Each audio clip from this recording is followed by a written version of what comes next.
Ombudsman case laban kay Secretary Boying Remulla at yung iba pang kasangkot dun sa pag-aresto at pag-kidnap kay Presidente Duterte. Ngayon, nais ko munang klaruhin na malapit sa aking pamilya at pinapahalagahan ko ang aming pagkakaisa ng pamilyang Remulla. Kaya lang, hindi totoo na wala na siyang kaso at may clearance na siya para sa pagiging ombudsman.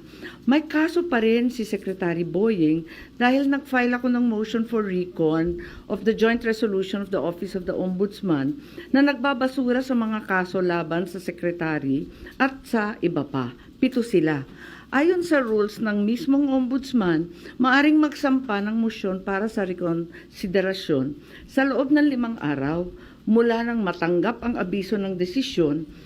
Klaro naman at ipapakita ko sa inyo na walang 5 araw na binigay sa akin.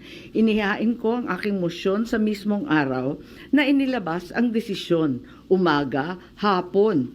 Malinaw na naisampa ko sa tamang oras. Sa makatwid, may nakabinbin pa rin kaso si Secretary Boying sa ombudsman.